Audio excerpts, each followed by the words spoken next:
नमस्कार दोस्तों, स्वागत है आपका अनुपमा इस अकेडमी में। आज की इस वीडियो में हम देखेंगे कि सिकंदर के आक्रमण के पश्चात भारत पे इसके क्या दूरगामी प्रभाव दिखते हैं। किस तरह का परिवर्तन भारतीय सभ्यता में या भारतीय समाज में हमको देखने को मिलता है, या हम कहें भारतीय राजनीतिक व्यवस्था में हमको देखने को मिलता है, उसको हम समझेंगे। इसके साथ साथ हम देखेंगे कि जो सबसे ज्यादा प्रभाव हमको मिलेगा वो मौर्य साम्राज्य के समय मिलेगा, तो उसको भी हम बहुत डिटेल के साथ देखेंगे। इससे पीछे की वीडियो में हम देख चुके हैं कि किस तरह से अलेक्जेंडर का आक्रमण होता है भारत पर, किस तरह वो भारतीय क्षेत्रों को जीतता है। पोरस के साथ जो उसकी युद्ध की घटना है उसको हमने डिटेल से देख लिया। अब हम समझेंगे कि इस अलेक्जेंडर आक्रमण के दूरगामी परिणाम क्या होते हैं। जो तुरंत परिणाम हमको दिखे थे या हमको जो इसके आक्रमण के साथ ही परिणाम दिखे थे वो हमने देख लिया था। यहाँ पे गांधार कला ट्रांसफर हो रही थी और राजनीतिक व्यवस्था में थोड़ा बहुत परिवर्तन हो रहा था, वो सब कुछ हमने देख लिया था। अब हम इसके लॉन्ग टर्म इफेक्ट देखेंगे जो इसके आक्रमण से हमको देखने को मिलते हैं। इनमें अगर हम देखें तो जो आपका चंद्रगुप्त है, इसने एक चीज को समझ लिया कि उसे एक विशाल साम्राज्य की स्थापना करनी होगी, और उस विशाल साम्राज्य के महत्व को इस चंद्रगुप्त ने समझ लिया। क्योंकि धनानंद के खिलाफ देखिए आप हमला नहीं कर पाया, तो इसने ये समझ लिया कि जब तक उसकी जो प्रशासनिक व्यवस्था है, इस सैन्य व्यवस्था है, वो ताकतवर नहीं होगी, तब तक बाहरी हमलावर उस पर हमला करते रहेंगे। तो ये विचारधारा भी फैल गई और एकजुटता की जो भावना है वो भी कहीं ना कहीं चंद्रगुप्त को समझ में आ गई।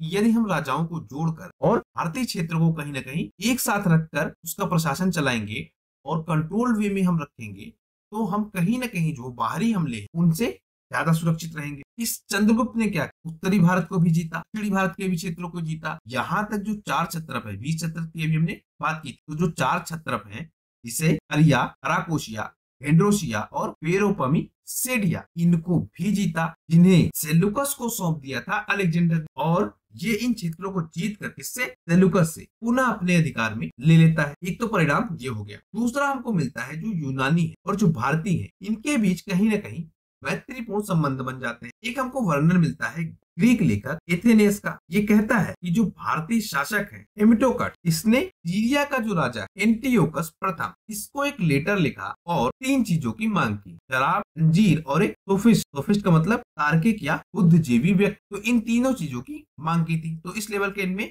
आपसी संबंध थे, लेना देना चल रहा था। तो सीरिया के राजा ने इसके बारे में जवाब दिया कि वो अंजीर भेज देगा, मीठी शराब भेज देगा, लेकिन सोफिस्टिक उसके यहाँ नहीं बिकते हैं, तो उनको वो नहीं बेच पाएगा। तो इस तरह के वर्णन हमको मिलते हैं कि आपसी लेन देन इनमें हो रहा है। एक वर्णन हमको और मिलता है कि स्टैबो एंड्रोकोट्स के बेटे इलेक्ट्रोकैट्स के दरबार में यामकस का भेजने का उल्लेख भी हमको मिलता है। प्लिनी हमको मिलता है जो मिस्र के टालमी द्वितीय द्वारा एक और दूत के रूप में एओनियस के दरबार में भेजा जाता है। इसके साथ साथ हम देखें कि जो अशोक की राजनीतिक प्रभावशीलता है, उस प्रभावशीलता के विकास में भी इस अलेक्जेंडर का रोल है। कैसे, इस अशोक ने क्या किया, जो पश्चिम एशिया के, मिस्र के, यमन है, इन सबके साथ अपने करीबी संबंध बनाए, क्योंकि आपसी लेन देन प्रारंभ हो गया था और अलेक्जेंडर ने एक रूपरेखा रख दी थी, एक मार्ग प्रशस्त कर दिया था कि इनका आपस में कनेक्शन हो सकता है। तो उसका इस्तेमाल किसने किया, अशोक ने।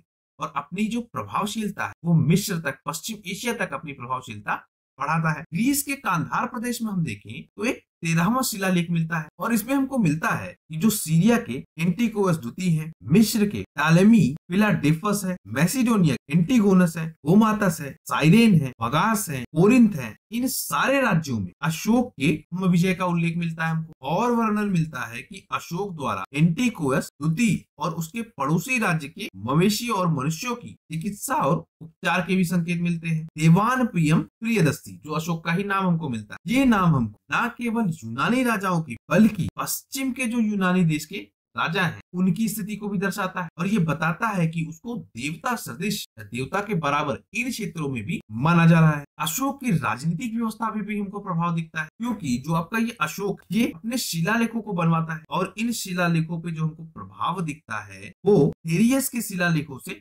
प्रभावित दिखता है। कौटिल्य और मेगस्थनी दोनों विदेशियों के कल्याण और देखरेख करने वाले एक राजकीय विभाग का उल्लेख करते हैं। तक्षशिला, सारनाथ, बसड़ और पटना में जो हमको पक्की मिट्टी की कलाकृतियां मिलती हैं, उनपे हमको यूनानी प्रभाव दिखता है। जो इंडो ग्रीक राजा है उनपे हमको भारतीय दर्शन का प्रभाव देखने को मिलता है। मतलब उस तरफ से भी ट्रांसफर हो रहा है और इस तरफ से भी ट्रांसफर हो रहा है, तो भारत पे भी उनका प्रभाव पड़ रहा है। और उन पर भी भारत का प्रभाव पड़ रहा है। जो उनके सिक्के हैं, मतलब जो ग्रीक राजाओं के सिक्के हैं, उन पे हमको भारतीय आकृतियां देखने को मिलती है। जो मिनांडर है उसके सिक्के पे हमको पहिए की छवि देखने को मिलती है। जो ये माना जाता है कि कहीं ना कहीं जो बौद्ध धर्म एक प्रतीक है धर्म चक्र का, उस प्रतीक के रूप में कहीं ना कहीं हमको ये मिलता है। इंडो ग्रीक राजा हमको मिलता है एंटिया लकीडस। इसने क्या किया, तक्षशिला के जो निवासी है और डायोन का जो पुत्र है हेलियोडोरस, भारतीय राजा भागदत्त के दरबार में अपना राजदूत नियुक्त किया। इसी तरह से हमको कौन मिला, मेगास्थनीज, ये भी एक राजदूत के रूप में नियुक्त होता है। इसके साथ साथ हम देखते हैं कि जो आपकी ग्रीक सत्ता, उस सत्ता की स्थापना के लिए अलेक्जेंडर एक मार्ग प्रशस्त करके जाता है। कैसे, देखिए, जो आपका ग्रीक शासन वो हमको अफगानिस्तान के एरिया में और वर्तमान पाकिस्तान के एरिया में देखने को मिलता है। और सबसे ज्यादा ये प्रभावित होता है कहाँ पे, बैक्ट्रिया में। तो बैक्ट्रिया, वर्तमान अफगानिस्तान और जो पाकिस्तान का एरिया, इसमें हमको ग्रीक शासक दिखते हैं। अलेक्जेंडर क्या करता है, इन क्षेत्रों को जीतता है और जाहिर सी बात है जब वो जीतेगा तो एक जैसी राजनीतिक व्यवस्था बनाएगा, क्योंकि सारा एरिया जब उसके अंडर में होगा तो राजनीतिक व्यवस्था जो वो बनाएगा वो एक जैसी होगी। तो एक जैसी राजनीतिक व्यवस्था बनेगी, ये काम आसान कर देगी ग्रीक सत्ता। अब उनको इन क्षेत्रों को जीतने के बाद उनपे प्रशासन करना काफी आसान हो जाएगा। एक चीज और देखने को मिली, अलेक्जेंडर ने ना सिर्फ राजाओं को जीता बल्कि जनजातियों को भी जीता। तो जितने यवन वंश के शासक, उनके दिमाग में एक चीज आ चुकी कि अगर हमको क्षेत्रों पे कब्जा करना तो उसके लिए जो एक आवश्यक चीज इन जनजातियों पर नियंत्रण कर, वो हमको करना होगा। और इसकी शुरुआत कौन कर रहा है, अलेक्जेंडर, इस विचारधारा। क्योंकि आप देख रहे थे जब वो भारत में आक्रमण कर रहा था तो जो पहाड़ी क्षेत्र की जनजातियां हैं उनको वो जीतता हुआ जा रहा था।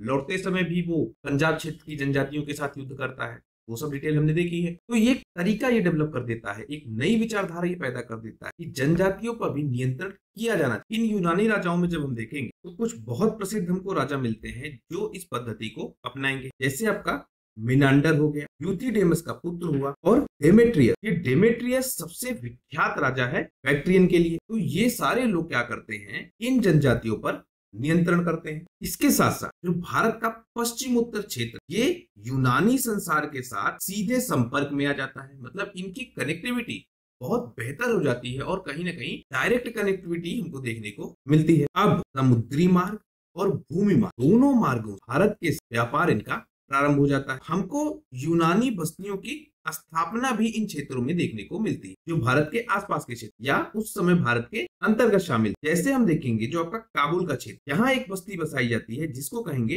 एलेक्जेंड्रिया। झेलम पर एक बस्ती बसाई जाएगी जिसको कहेंगे पाउकेफला। सिंध में एक बस्ती बसाई जाएगी जिसे कहेंगे अलेक्जेंड्रिया। अब ये यूनानी बस्तियां भारतीय सीमा के पास इसलिए बसाई जा रही हैं ताकि व्यापार आसानी से हो। दरअसल ये यूनानी बस्तियां व्यापारियों की ही बस्तियां जो भारत से और यूनान से दोनों जगहों से व्यापार करते हैं और एक कनेक्टिविटी का ये एग्जाम्पल सेट करते हैं। अलेक्जेंडर ने एक काम और किया कि सिंधु नदी से लेकर यूफ्रेट्स के बंदरगाहों और तटों की भौगोलिक खोज भी की थी। इस भौगोलिक खोज के कारण बाद के भौगोलिक अभियानों में बहुत सहायता मिलती है, क्योंकि आपने पीछे देखा था कि अलेक्जेंडर को कहीं न कहीं भूगोल में थोड़ा इंटरेस्ट भी था, वो देखना चाहता था और चीजों को जानना चाहता था। अलेक्जेंडर की इस आक्रमण के कारण ही बहुत सारी भारतीय प्रथाओं की भी हमको जानकारी मिलती है, क्योंकि भारतीय इतिहास लेखन हमको इतना विस्तृत रूप में उस समय नहीं मिलता है जितना विस्तृत रूप में हमको इन यूनानी लेखकों के साथ मिलता है। तो जब ये यूनानी लेखक इसके अभियानों के बारे में लिखते हैं, इसकी योग्यताओं के बारे में लिखते हैं, इसके बारे में चर्चा करते हैं, इसकी राजनीतिक व्यवस्था, आर्थिक व्यवस्था, उस सब के बारे में चर्चा करते हैं, तो उसमें ये लोग भारत की भी चर्चा करते हैं। और जब भारत की चर्चा करते हैं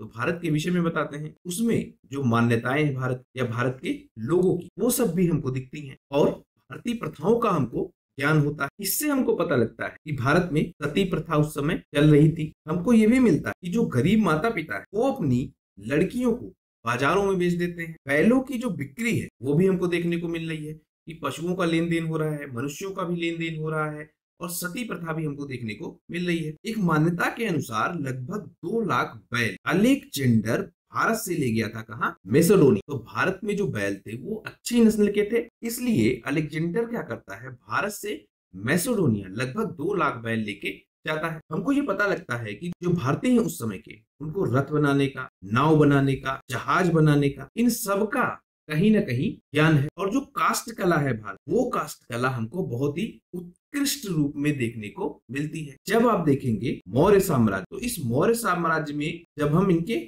महलों को देखेंगे तो उन महलों में ये काष्ठ कला हमको या लकड़ी की कला जो है ये काफी प्रभावशाली रूप में दिखेगी। तो बहुत शॉर्ट में हमने ये समझ लिया इस वीडियो में कि क्या प्रभाव हुआ अलेक्जेंडर के आक्रमण का, जो भारत में एक लंबे समय तक या कहीं ना कहीं आज के समय तक हमको बना हुआ दिखता है। इसके आक्रमणों से हमको भारतीयों की सभ्यता के विषय में जानकारी मिलती है, व्यापार जिस तरह से विकसित हुआ वो हमको दिखता है, व्यापारिक मार्ग जिस तरह से विकसित हुआ वो हमको दिखता है। तो आशा करता हूँ ये वीडियो आपको पसंद आया। अगर वीडियो आपको पसंद आया है तो प्लीज सब्सक्राइब कीजिए इस चैनल, शेयर कीजिए इस वीडियो को ज्यादा से ज्यादा लोगों, जिससे हम लोग ज्यादा से ज्यादा लोगों तक अपनी पहुंच को बना सकें। आपका हमसे जुड़ने के लिए बहुत बहुत धन्यवाद। आपका दिन शुभ हो।